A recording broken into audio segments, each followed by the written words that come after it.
Welcome to Business as a Magical Practice, where your business is the vehicle for your self-integration and soul evolution.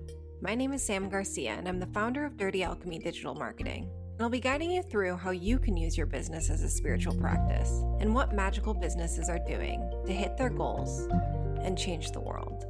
Together, we'll be relating the mystical to the world of business so that our work can unite spirit and matter, shadow and light, conscious and unconscious.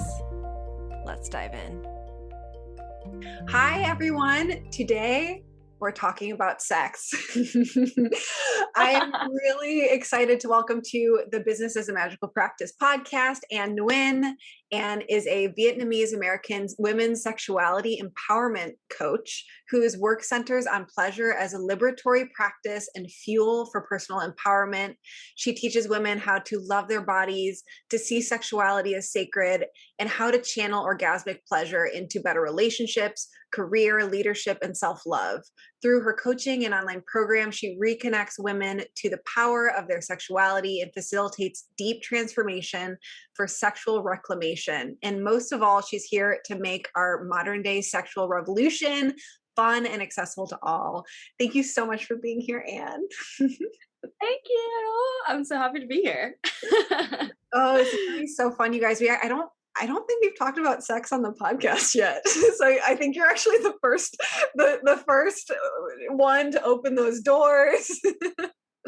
Welcome. I love the way you kicked it off. We are talking about sex. So in your bio, you talk about a modern day sexual revolution, and I want you to tell us what that even means. Yeah.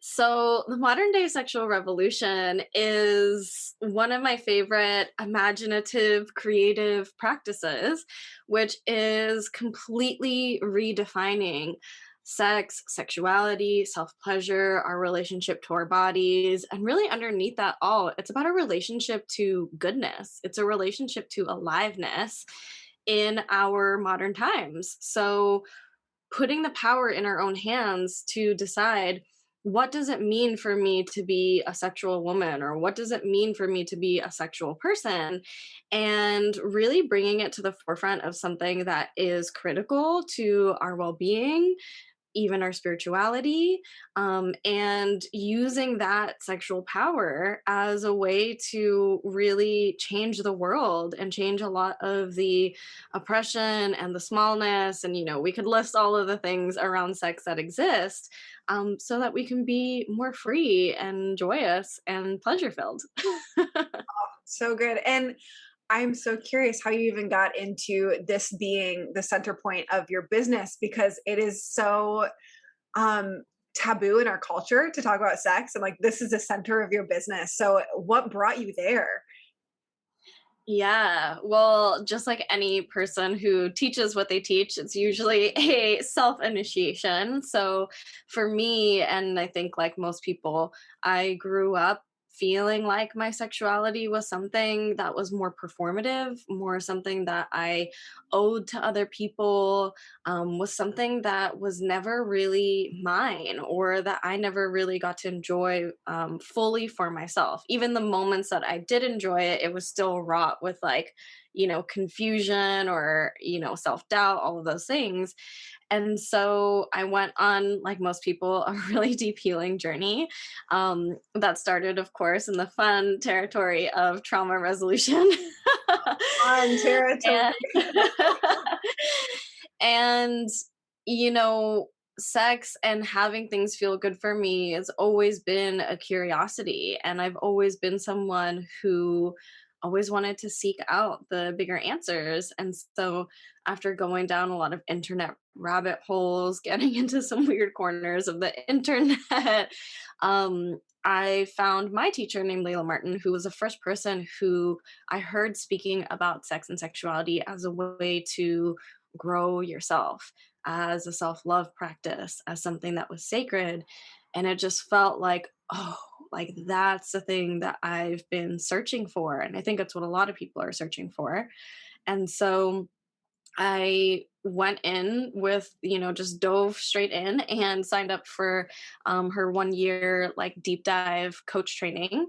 And through that coach training, the first 4 months was specifically focused on my own sexual healing and reclamation. And I just completely transformed inside out as a human being. And it was a moment of, I can't not share this with the rest of the world. Obviously, too, it's so, so needed.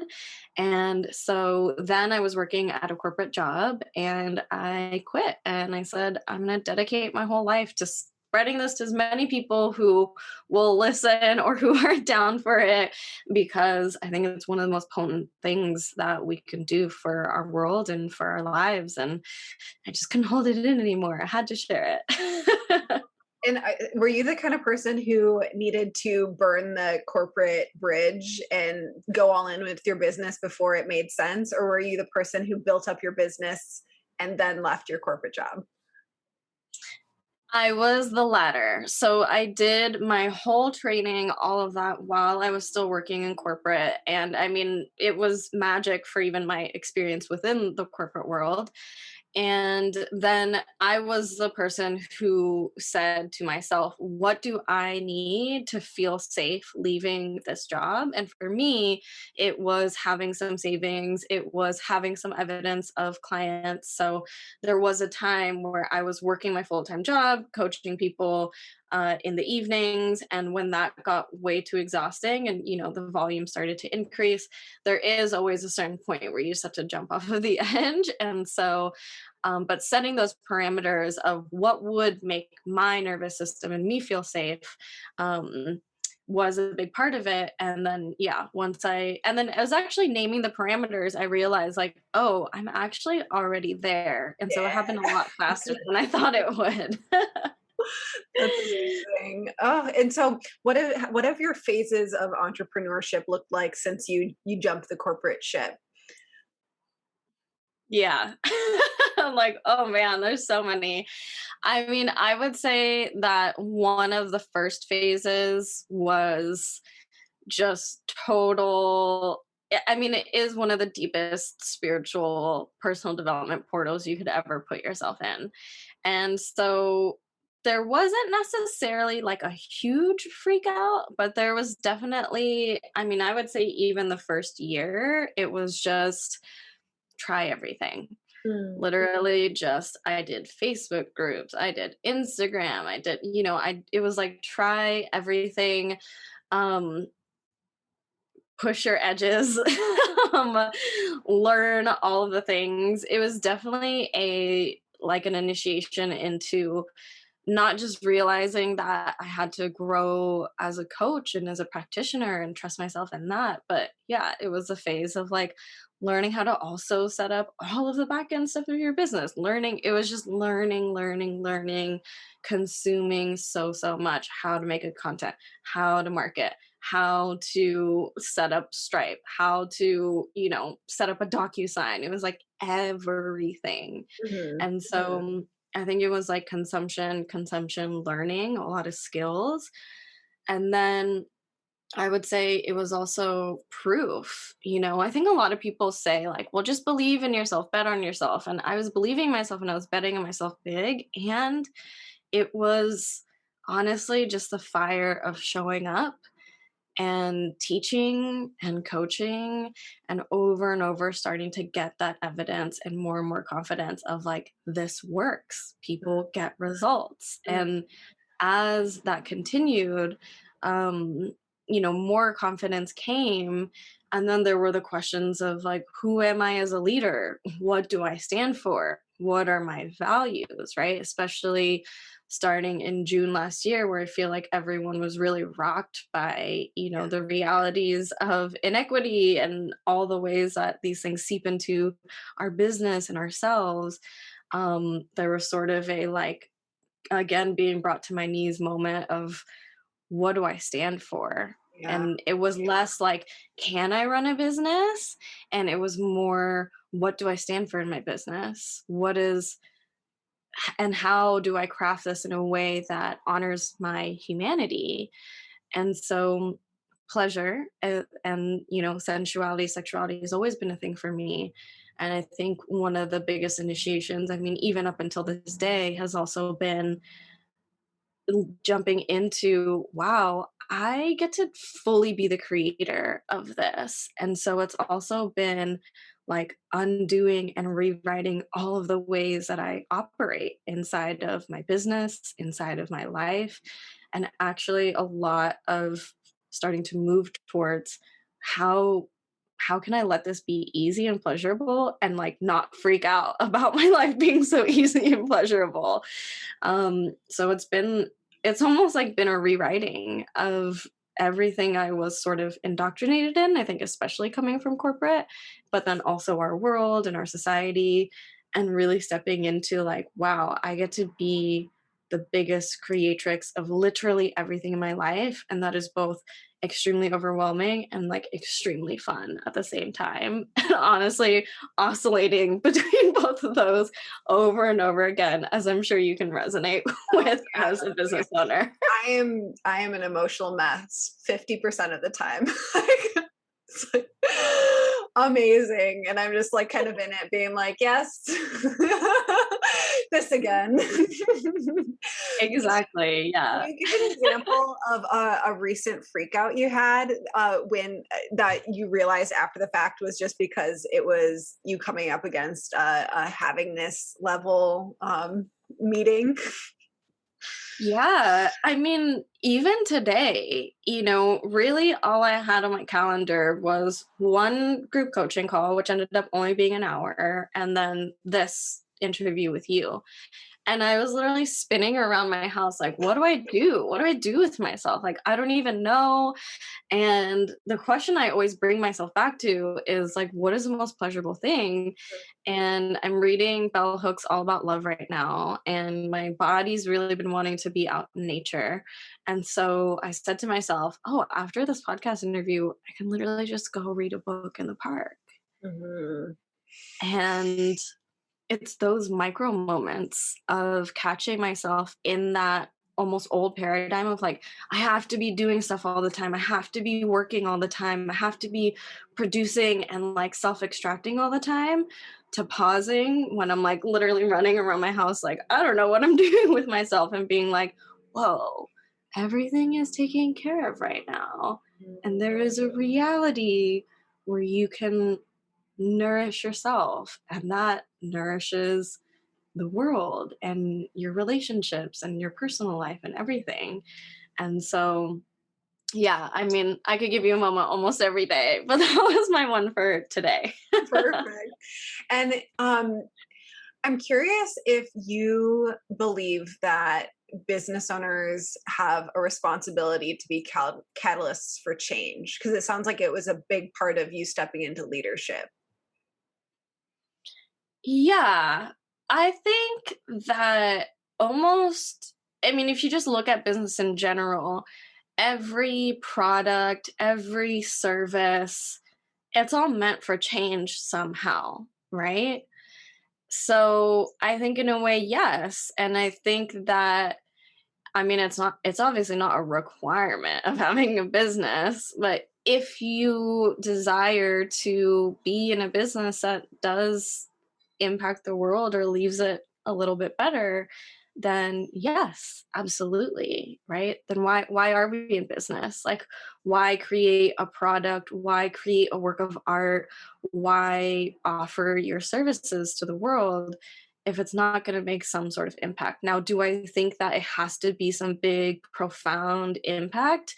No, like, I love the people that make glitter nail polish. Seriously. Like, and that to me, I mean, and I guess that's like how you define profound impact, right? Like, I think, and this is also part of my business model and what I teach, just even in the sexuality realm, joy, glitter nail polish. Ah, it's so important. So I think there's so much nuance there. But yeah, and this is what when I do talk about business, it's like every single product, every single thing out there, it pleasure is the whole holy point of it all. No one buys something, engages in something, invests in something unless it's going to bring them closer to pleasure some way, somehow. Mm. So, yeah, I think why create something if it's not going to make some sort of a change? Yeah, I love that. And I love you're bringing up that people are moving towards pleasure when they purchase. But it kind of shows where you're at, because I I like to talk about there being this, you can market from this lower level of consciousness. I hate like higher and lower, but I'm just going to use it. And then this higher level of consciousness of the people who are all about the urgency and talk, like really diving into pain point in pretty much going into fear. Like they're marketing with fear tactics versus people who are marketing for like potential and this future that they could step into, and pleasure and joy and what could be. Like you attract different clients with those, that like two sides of marketing. And it just like the only example you gave was the pleasure side. I'm like, well, you know where she's at. Yes, absolutely. I totally believe in that too. I love it. So I want to hear you. You talked about results, but I first want to ask, how does liberating sexuality impact our businesses? Mm, yes. So I have to give a lot of credit to the Tantric and Taoist traditions Mm, for really opening the portal to seeing sexual energy as life force energy, mm, as creative energy, and as erotic energy. And so when we think of sexuality and being tapped into our sexuality, it's really about being in tune with yourself, with your body, what makes you feel good, and also awakening one of the deepest creative powers and energies that you have inside of you, right? It is the energy that literally births life into this world. And so when we think about sexuality and sexual energy sort of in our more normal cultural norms, we think of it only in the context of a relationship or pleasing a partner. But actually, sexual energy is one of the greatest sources of power that you have inside of you, and you can channel it into your expression. When you reclaim your body and you reclaim your sexuality, it's saying, yes, I deserve to feel good. Yes, I matter. Yes, this like flavor of life is important.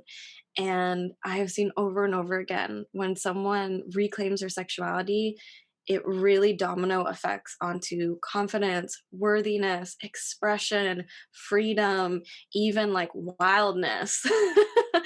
And all of those things are so important for running a business, especially not just running a business that feels good, that yeah. feels tapped in, that feels like you are harnessing the power of creation, and not just, clocking in, doing something for money, right? So it has so many applications. And I think that, our worthiness, our confidence, the way that we hold ourselves, the way we show up in the world, especially if you are a service based business or you're a coach or something like that, it's everything. Mhm. So yeah, there are infinite ways that it really impacts. And it's also about receivership, right? Mm. Being able to receive is such a big part, especially when it comes to money, especially when it comes to attention or clients or success, right? And sex and sexuality is really a huge, huge practice of receiving. How much can you receive? How good can you feel inside of your body? That is so amazing and so beautiful. Um, One thing I see often with people who are getting started in business, at least if they're creating a business that feels closer to their truth, um, there's the witch wound comes up, and the fear of being seen and the fear of being rejected comes up way more heavily than just like putting out a more like standard normal business. What do you think the interplay with sexual reclamation comes up for that? Woo. Well, I mean, with the witch wound, I feel like it's very deep. And also, yeah, like that is, I think the witch wound is the same wound as our sexual oppression, right? Mm, To take away magic from people, taking away their sexuality as well, which is actually like a potent underpinning of magical power. mm, So I think they are very, very connected to one another. And so actually that is something that I teach in my programs is that to be really deeply in touch with your sexuality is to embody some of that archetype of the witch or the wild woman or the priestess in terms of being so tapped into nature, being so tapped into your impulses, right? Sexuality, good sex, the kind of sex most people are craving is to release your everyday ego, to be so deeply like in touch with your primal self. And so I think becoming more sexually empowered goes pretty hand in hand with me to me with reclaiming your witchiness, reclaiming your connection to earth, body, and like your intuition, your power. mm. um and what were the other ones that you named? It was like Um, the fear of being seen. Visibility or rejection, like those two come up a lot Mhm. too. I like different Yeah, lines of business over and over totally. again. Mhm. So this is also for rejection and how that ties to sexual empowerment. It's that that's a huge thing that we work with, in terms of a sexual healing journey, right? It is rejection is projection of your power externally. And so is a lot of the way that we relate to our sexuality. It is projected outwards. We need it to be given to us by other people. We need it to be seen by other people for it to be valid. And so going on a sexual empowerment journey is to say, actually, I get to decide how I feel good. My sexuality isn't for other people, it's for myself, it's for my own vitality. And I think that maps really well onto business. As long as you project your success onto if other people are approving of you versus being like, I am in this business because it is vital to my expression. It is vital to my life because I can't not, like do it. Those map really well onto each other. And so I think a lot of the wounds that we have around being seen, around all of this, it's all always connected. And I feel like a quote that is often used in my industry is, how you show up in the bedroom is how you show up everywhere else. Mm. And so I think it really lives at the intersection, sexual empowerment of so many things. Definitely being seen, definitely our worthiness, definitely like fear of rejection and like those shadow parts. And what is so effective about sexual empowerment is you're doing it on the deepest level inside your body, working with some of the highest, most powerful energies that are accessible to you.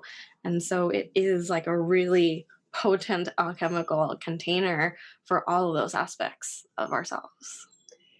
I'm wondering if creating safety in your body within yourself is like a key first step in all of this. Yes, it is. Actually, the program that I'm teaching right now, our module is about love, safety, and belonging. Mm, And I love that you're asking me this. I was literally about to go live about it. So, one of the things that I see over and over again, especially with sexual empowerment, is people are really afraid to move towards it because it is such a powerful energy. And so, the part that I think a lot of people don't teach or don't talk about with sexual empowerment is safety and mm, love and belonging, the container. So, what I teach my clients often is how do you build the container of those qualities? And you can actually self-source and like, do embodiment practices to create that in your nervous system over and over again, your system's only going to go as, as high or as big or as ecstatic or as orgasmic as the container that you have within you can hold. Mm. And so it's such a huge part of it. Safety, I think, is number one in terms of creating that container. And what I teach is, can you create that safety within yourself first? Can you make it safe for you to admit that you don't know everything about your own body or your sexuality? Can you make it safe to meet your grief of maybe the years of your life where you've been disconnected from this part of you, or maybe that you haven't listened to your own boundaries within your own heart, within your own spirit? Can it be safe for you to go in? And I think a lot of people are afraid to go in because they haven't created that environment within themselves to hold it.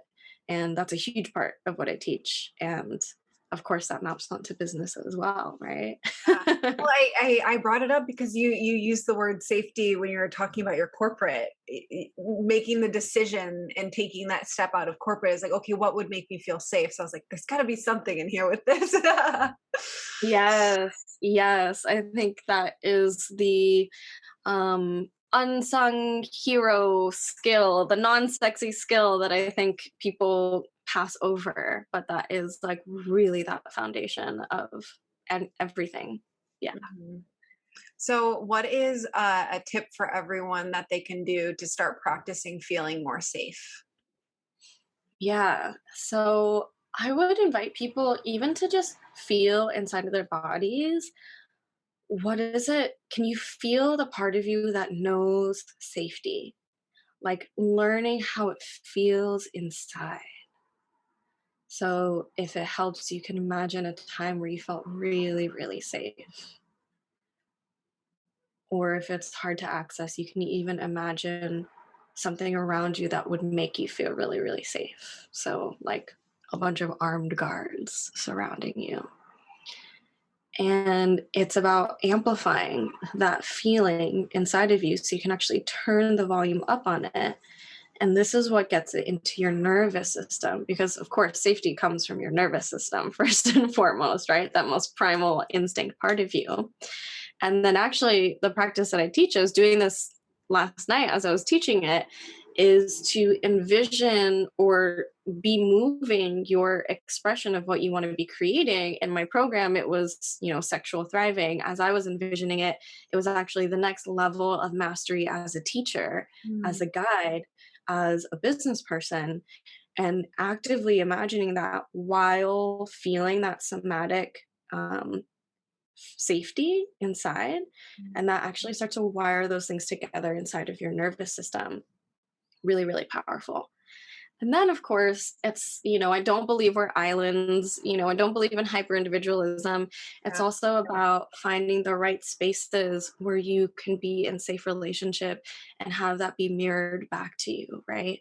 So, if I'm coming into a new income level, for example, talking to my partner about it. We're going to go here. Is it safe? Are you going to love me? And literally like getting that feedback over and over again. We need that, in order to keep on growing. So yeah, that's one quick practice that Mm, someone can thank do. you. Oh, that was great. I love that. And I'm glad you brought up uh, us not being an island, because that was a huge thing for me, because I used to be really hyper individualistic. And when I met my husband and we started doing everything and the ups and downs of a new relationship, I had to come up against so much resistance within myself to being interdependent with someone and like sharing a life with someone. And it for me, like it healed so much that I'm like, I look back and I'm like, oh, oh, this is actually like a hack to the system, is like working within relationships in order to grow and change and heal. So I hear you in that. Yeah, it's so beautiful. Well, it sounds like you're doing it too. And it have relationships been a big part in your healing, or was it more so with healing within yourself was a more important first step.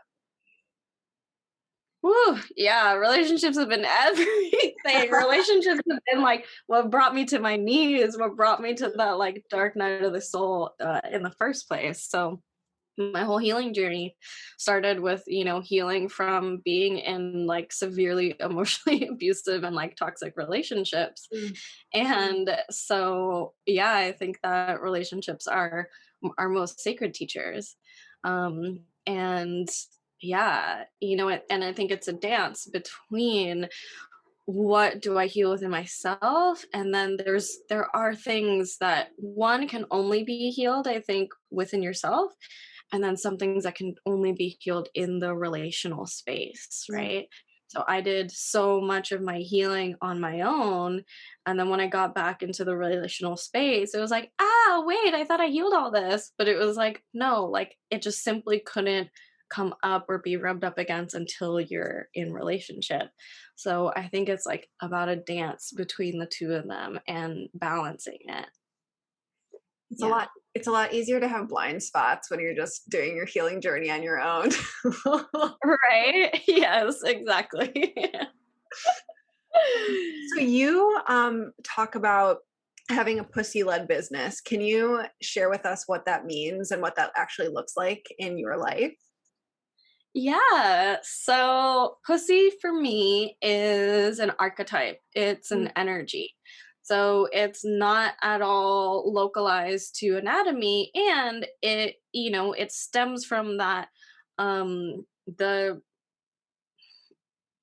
the I don't even know how to say it. Our life, like what pussy is. It's the portal into life. Mm. And so pussy and being connected to pussy to me is being in connection with a part of you that is pleasure filled. That is sort of like your pleasure radar. This does come from the clitoris being the only part of a human that is literally the only thing that it's built for is pleasure. It has no other function. I mean, other than like, pleasure in order to procreate, but still just for pleasure. And so it is a part of you, sort of the same way that we're like, what is your heart telling you? What is your gut telling you? I think pussy is another really wise part of us that we can listen to. And so I literally talk to my pussy. I ask my pussy yes or no questions. I would say pussy is a part of my team in Mm. terms of, especially my pussy in particular. Everyone's pussy is different, just like everyone's heart voice might be a little different, right? Mine is quite sassy. She's very pleasure filled. She's bold, but also like expansive and grounded, and intuitive. So another part of pussy is the energy of the womb, right? And the womb is really like the cave of creation. And so I relate a lot of my creativity to that as well. And so it's a really big part of myself that I listen to, that I connect with, and that I source from in my business. Yeah, not to mention like the creative downloads and the way that your mind clears and that your sense of self opens up like after an amazing orgasm is very helpful for business. Oh, it's great being a woman.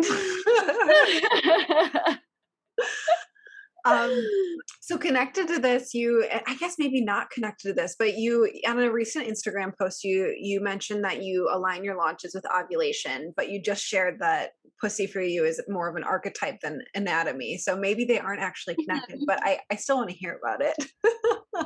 Yeah, well, they're connected for me in my particular body, and the reason why I say that pussy is energetic, it also actually stems from the Taoist tradition, is that you don't have to have the organs in order to work with the energies of it.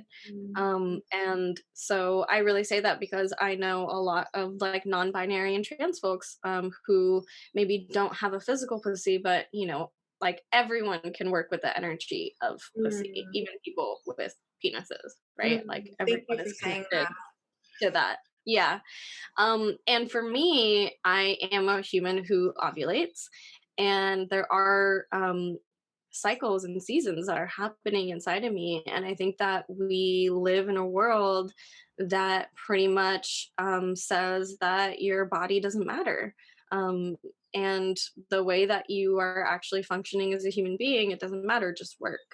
And I have noticed since I started connecting with pussy and energy and my body and all of that, ovulation is when like the cocktail of hormones that are swirling in my particular body are the highest. Like I'm literally out there like talking, creating so much during those times.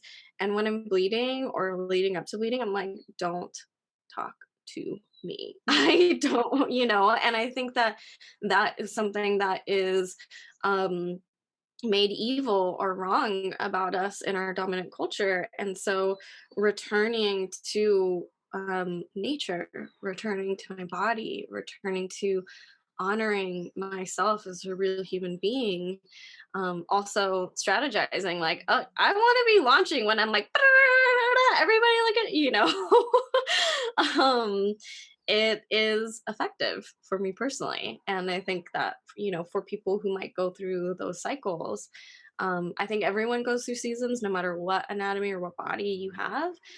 But there is literally like a cocktail of one happening for those of us who ovulate, that I think we should listen to. And that is part of sexual empowerment too, the Mm. liberatory practice of saying my body matters, my body's telling me matters. So yeah.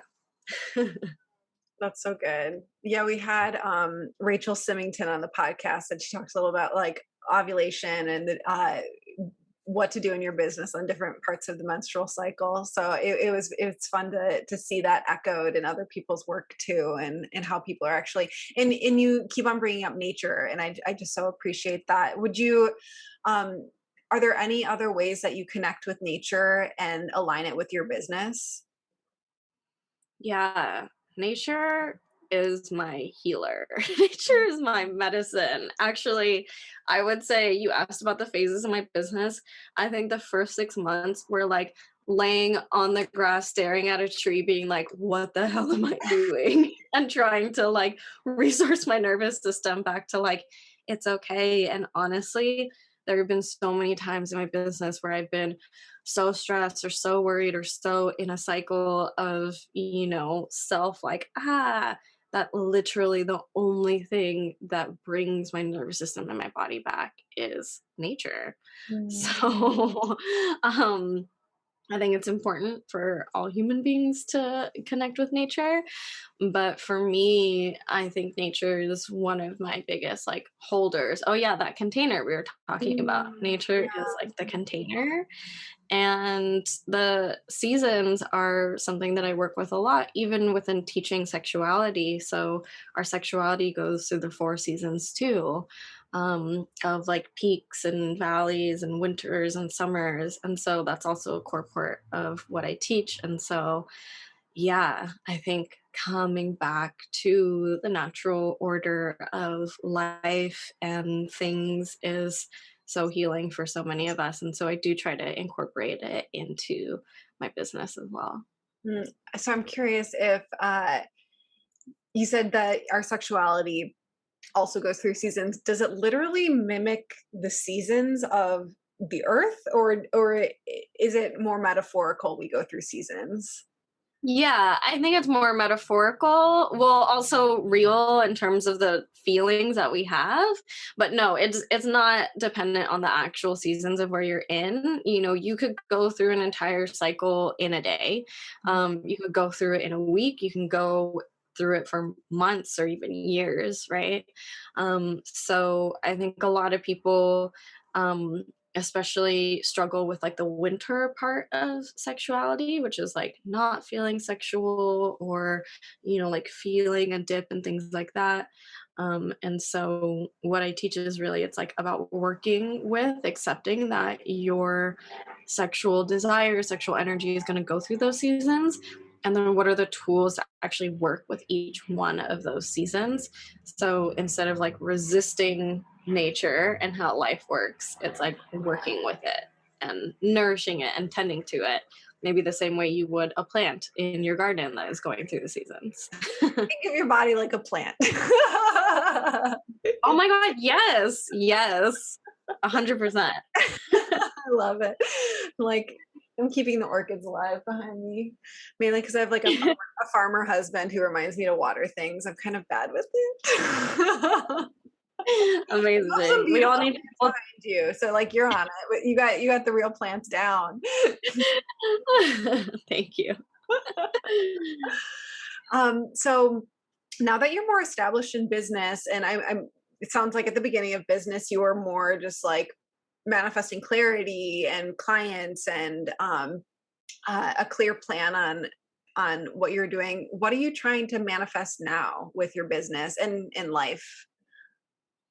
I think that now I'm trying to get into the energy of like growth of impact. I think growth and stepping into my medicine and sort of like my unique expression as a teacher and as a facilitator, that's something that's always really like number one for me.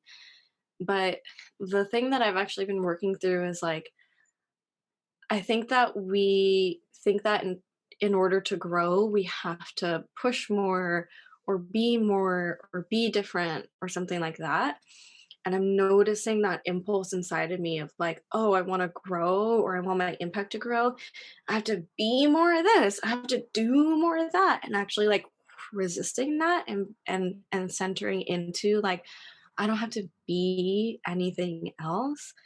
I just have to surrender into like opening to it, expanding my capacity to hold and to receive. And yeah, it's like moving out of this, like, I have to prove myself energy into like, I just have to like center, offer, and have that be the energy. Does that make sense? Oh, totally. And if you're Mhm. watching on YouTube, you got to see Anne's like beautiful, like expression of the energy as she feels it. Would you say that relates back to enoughness and like I'm enough now? Yeah. Mhm. Yes, you nailed it. It is. And I think that's one of the biggest things of entrepreneurship is to work against all that conditioning that says that we're not enough or that we have to be different. And yeah, you nailed it. It is. My current manifestation is finding the place in me that inherently, truly, without a doubt, just knows that I am enough now. Mhm. And I think that's one of the biggest journeys we can all go on. Mm. Yeah. Oh, beautiful. Um, I'm curious if something that comes up with a lot of your clients is fear of reclaiming their sexuality because of the people in their lives and wondering what they'll think of them. Yeah, Yeah, totally. that's got to be a key Yeah. takeaway. Yeah, it is. And I mean, I think that what I tell them is, and I think this relates to power or anything in your life, holding more of something, holding more of your power doesn't mean that you penetrate it everywhere in like everything all the time, right? I think true power and true like sexual empowerment is like I have this like delicious gem inside of me that I feed myself with all the time, and I get to choose where I want to share it, how much I want to express it, how much you get, how much you get, how much y'all don't get for sure, right? Like that's power. Mhm. That is holding something responsibly, you know? And I think that that is something we have almost no models for. So it is a very common fear of like, well, then am I going to be, walking up like, with like titty tassels on to my like family like engagement party? It's like, no, no, you could, but like that's not what sexual empowerment means. And I think that is tied very much to like the Madonna horror complex. Like we only, and also like how trauma works. It's like either you're closed off and you're at zero, or you feel like you have to go the other spectrum and be like 1,000%, and like everyone has to feel my sexual power. And it's like, we come into the middle, and it's like that maturity, that holding, that is it safe to share it with these people? Is it not? And that doesn't make you less expressed. It makes you empowered in who you want to share that with. So. Yeah, because I could imagine that would actually be a stopping point for some people into actually stepping into this work. It's like, well, I don't ever want to be the person who is half naked on Instagram or like expressing myself in these ways. So like, I'm just not going to go in that direction. Mhm. Do you see that a lot? Yeah. Yeah. And I think that's also a whole redefinition around what it means to be erotic or sensual or sexual. And Mhm. I think we have a very limited idea that it's only one flavor, right? Which is, yeah, like half naked, whatever. When, like there is so much, like, I don't know, the first person that's coming to me is like Rupi Kaur, who is a poet. I don't know if you know their work, but it's like the eroticism of like poetry, or like the sensual nature of like a flowing river, or like the song of the birds, or the person that is, I don't know, like you're just magnetized to them in a white button up collar shirt with like very minimal makeup on, like, I don't know, like Parisian chic or something like that. Like, and I think reclaiming our authentic sexuality is such a big thing that I teach. And I think we have very little models for authentic sexuality, but everyone's erotic expression is different, just like everyone's creativity and everyone's art is different. And I really think that sexuality, eros, art, creativity, expression, they're all like one and the same thing. And so, yeah, like you can be the sexiest person in the room while being the quietest person in the room, right? You know those people that are alluring because they're not saying something. Mhm. And we need all of those types of expressions in the world. It's not just about like, let me become, no, not at all. The sexiness of withholding and longing. Yes, being the tease, the seduction, the restraint. So good. So this podcast is called Business as a Magical Practice, where we don't only use our magical and spiritual practices to boost our business, but we also use our business as a tool for soul evolution. Can you tell us how you use your business for your spiritual development? Yes, it's every part of it is that, from running a team and thinking about how much to pay them. It's the spiritual journey of how much can I open, how much can I trust, how much can I give, how much can I be in relationship, right? Um, in terms of showing up and serving people, it's how much can I get out of the way? How much can I open? I think all of it, like my deepest thing with spiritual practice is love. And so for me, it is, can my entire business, the way that I show up for it, the way that people feel in it, be an expression of love, love in all of its forms? And so that's actually the number one question I ask myself every day, before everything I write, before everything that I do, before every meeting that I come on to. How can I let this be an expression of love, and how can I get out of the way of love? Because I think that is the ultimate goal.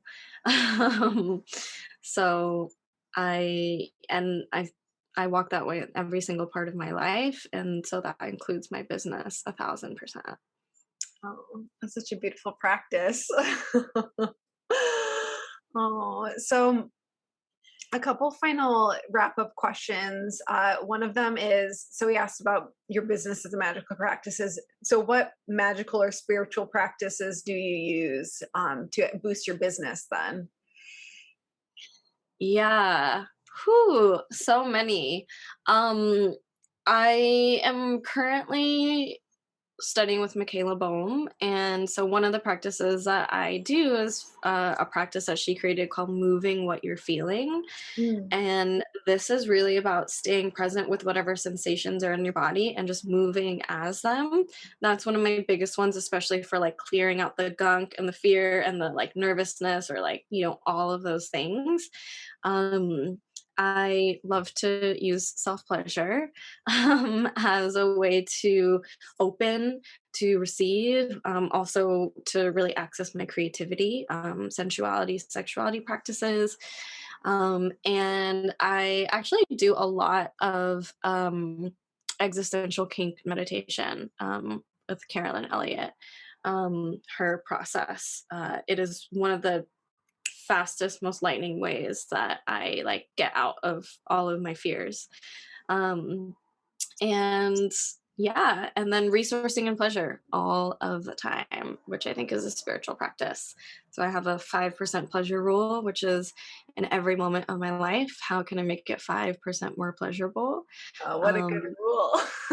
Yeah. So, that's everything from like, oh, I'm going to put on my neon earrings for this podcast interview to I'm going to make my launch plan in the park with colored pencils, or I'm going to light a candle even though I am eating my Taco Bell lunch because I forgot to feed myself and have like 30 minutes before this next call. Yeah, it's that service to pleasure and goodness that I try to practice in every moment. Mm. I mean, it feels like such a great mirror. One and the same of what happens for you in your business, like that sexuality and that business feeding into each other. Mm-hmm. Yeah. Okay, and then final question, which is, what is your favorite recent purchases that you've made for business and then for pleasure? Oh, that's a good question. So one of my favorite recent purchases for business, I don't know. I am currently working with Tori Washington as one of my business coaches, and it's been great. I love her.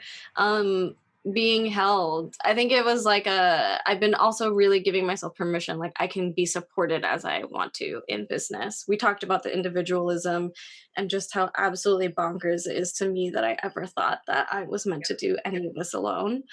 Um, Actually, too, not as sexy, but it has been really sexy for me because it's created that safety in that container is QuickBooks doing bookkeeping.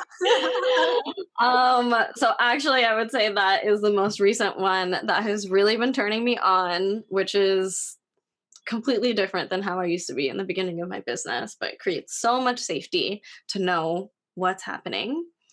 And then personal, what has been my favorite recent purchase? I've really been into buying like cute sweatpant outfits that are matching ones. Yeah. I feel very like Gen Z, but then I also feel like I'm just hacking life because I'm walking around in my sweatpants, but feeling really sexy still. I think they're so cute. I like can't get over it. Yeah. So I used to be, I still am, but like I used to be a dancer, and like there was such like what I thought was a really cute style associated with it, of like high tube socks with the like the tight shorts and like with the baggy sweatshirt, and like there's something about the matching sweat sets right now that I'm like totally reminds me of that time in my life. Yeah. Oh, I love that. I like, if I could come back as anything, it would be like an insanely good hip hop dancer that, totally rock that style all the time. So, yes, I love that style still. Yes, yeah, I could just pretend. I'm gonna walk around and be like, everyone thinks I'm a hot hip hop dancer. You should definitely learn some TikTok dances. Oh my god, yes, best workout. Well, thank you so much, Anne. It was so fun to talk to you. Where can people find you online? Can they go deeper with you? How can they create safety with you?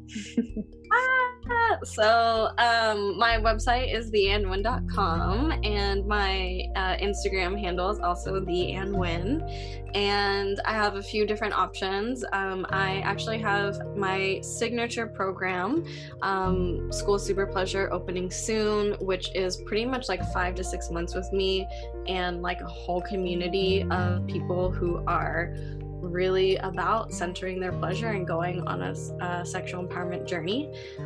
So that is like the most robust, beautiful journey that I have so far. Well, actually all of them are great, but that one's the first one and like the longest and deepest one. I have a class that I think a lot of people really enjoy, which is called BJ's for Your Pleasure, which is like an a la carte class that you can buy.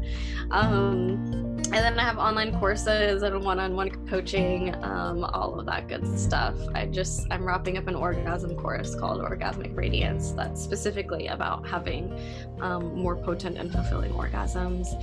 So there's a lot of different ways, and I'm always offering, my wisdom all the time for free through my newsletter and Instagram. Awesome. And what a great name, Orgasmic Radiance. That's like an epic name right there. So everyone will put all those links in the show notes. Go check out Anne on the internets, and you all have a lovely week.